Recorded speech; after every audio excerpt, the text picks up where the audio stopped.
नमस्कार बच्चों, कक्षा 7 की शारीरिक शिक्षा की पुस्तक में ये हमारा पाठ 5 भाग 2 चल रहा है। पाँचवें पाठ का अग्नि संबंधी जानकारी और दिशा ज्ञात करना, जिसको मैंने आपको कल की वीडियो में जो आग जलाना, आग बुझाना और आग से बचाव हेतु सावधानियाँ ये बताया था। आज की इस वीडियो में हम दिशाएं ज्ञात करना और तारों द्वारा दिशा ज्ञात करना ये जानेंगे। तो देखते हैं इसको। स्काउट को पैदल यात्रा करते समय या किसी नक्शे को पढ़ने के लिए दिशा का ज्ञान होना बहुत आवश्यक होता है। ठीक है, दिशाएं दिन में सूर्य की सहायता से, रात्रि में तारों द्वारा जानी जा सकती हैं। तो दिशाओं का ज्ञान हमें दिन में सूर्य से और रात्रि में जो है तारों की जो है स्थिति से हम जान सकते हैं। कंपास द्वारा दिशा ज्ञान, हम कंपास द्वारा कैसे दिशा ज्ञान कर सकते हैं उसको पढ़ेंगे। कभी कभी जब बादल होते हैं तो सूर्य अथवा तारों के द्वारा दिशा का ज्ञान नहीं हो सकता। ऐसी परिस्थिति में कंपास द्वारा दिशा ज्ञात की जाती है। कंपास में चुंबक पर रगड़ी हुई एक सुई एक केस में फिट होती है, जिसका नुकीला सिरा उत्तर तथा दूसरा सिरा दक्षिण दिशा को इंगित करता है। इस प्रकार अन्य दिशाओं को भी ज्ञात किया जा सकता है। ठीक है, जैसे ये जो सिरा होगा ये हमेशा जो है दक्षिण उत्तर में रुकता है। ठीक है, इसमें ये सिरे तो इंगित करने को लगेंगे, लेकिन इसमें सिर्फ एक ही कांटा लगा रहता है जो इस प्रकार का होगा, जो हमेशा उत्तर और दक्षिण दिशा को दर्शाता है। और उत्तर दिशा की तरफ रेड कलर का निशान होता है यहाँ पर। ठीक है, दिशाएं प्रमुख रूप से 4 होती हैं: पूर्व, पश्चिम, उत्तर और दक्षिण। चारों दिशाओं के मध्य में भी 4 दिशाएं होती हैं। पूर्व और दक्षिण के मध्य की दिशा को दक्षिण पूर्व, ठीक है, या आग्नेय कहते हैं। दक्षिण और पश्चिम के मध्य की दिशा दक्षिण पश्चिम या नैऋत्य कहलाता है। पश्चिमोत्तर दिशा वायव्य तथा पूर्वोत्तर दिशा ईशान कहलाती है।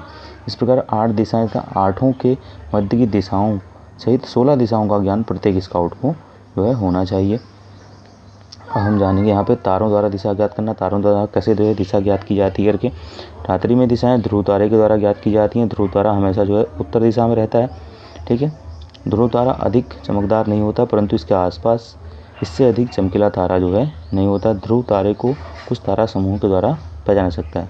कुछ जो है तारामंडल या तारा समूह होते हैं, उनके द्वारा हम ध्रुव तारे की पहचान करते हैं। सबसे पहला आता है सप्तऋषि मंडल। इस समूह में 7 तारे होते हैं। इसकी आकृति उल्टे प्रश्नवाचक चिन्ह जैसी होती है। इसके 4 तारे एक आयत बनाते हैं, जैसे कि इसमें आप देख रहे हैं जो ये 4 तारे हैं, ये आपको दिख रहे होंगे। 4 तारे जो हैं एक आयत बनाते हैं। ठीक है, तो इतना जो है ये सप्तऋषि मंडल कहलाता है। शेष 3 तारे पूंछ की तरह होते हैं।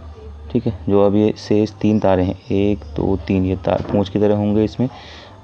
इसमें तारा क्रमांक 1 व 2 की सीध में ध्रुव तारा होता है। तो तारा क्रमांक 1 और 2 की सीध में यहाँ पर जो है वो क्या होगा, वो ध्रुव तारा होगा। ठीक है, अब दूसरा आता है लघु सप्तऋषि मंडल। इससे जो है ध्रुव तारे की पहचान जानेंगे कैसे होती करके। यह बड़े सप्तऋषि मंडल से छोटा व सीधा प्रश्नवाचक चिन्ह जैसा होता है। इसकी पूंछ का अंतिम तारा ध्रुव तारा होता है। ठीक है, जैसे कि आप यहाँ पे देख पा रहे हैं, ये प्रश्नवाचक चिन्ह जैसा ये भाग दिख रहा है आपको। ठीक है, तो इसकी अंतिम जो है पूंछ की तरफ का भाग जो है ये ध्रुव तारा होगा। ठीक है, फिर अगला आता है हमारा 5 पांडव मंडल या काशीय मंडल, जिसे कैसोपिया भी कहते हैं। बड़े सप्तऋषि मंडल के विपरीत दिशा में यह तारा समूह होता है। इसे अंग्रेजी के अक्षर M या W की आकृति में 5 तारे होते हैं।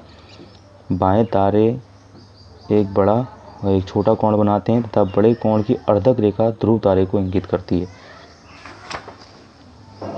जैसे यहाँ पर देख पा रहे हैं, तो बड़े जो तारा होगा यहाँ पर, ये जो अर्धक रेखा होगी वो जो है ध्रुव तारे को यहाँ पर इंगित करेगी। ठीक है, फिर चौथा आया शिकारी मंडल, जिसे ओरियन मंडल भी कहते हैं। शिकारी तारा समूह में शिकारी मनुष्य की आकृति में तारे होते हैं, जिसकी कमर में तलवार लटकी होती है। शिकारी की कमर में 3 तारे चमकदार होते हैं। यदि कमर के बीच की तारे व सिर के तारे को मिलाती हुई सिर की ओर कल्पित रेखा खींची जाए तो ये रेखा ध्रुव तारे से होकर गुजरेगी। शिकारी मंडल जैसे कि ये है, तो ये शिकारी की आकृति बनी हुई है। तो इसके मध्य के कमर के बीच के जो 3 तारे होते हैं, यहाँ से मध्य भाग से और कुछ सिर से होते हुए जो है एक काल्पनिक जो है काल्पनिक रेखा खींची जाए इस तरह से, तो जहाँ पर ये मिलती हुई प्रतीत होगी जिस चमकदार तारे पे, तो वह वो ध्रुव तारा वहाँ की ओर इंगित करता है। ठीक है, तो इस तरह से आज की इस वीडियो में जाना हमने कि दिशाएं कैसे की जाती हैं और कैसे ज्ञात की जाती हैं, और तारों द्वारा वह दिशाएं वो कैसे ज्ञात की जाती हैं करके। ठीक है, अब इससे अगली वीडियो में हम जो इस पार्ट के अभ्यास कार्य है उसको करेंगे।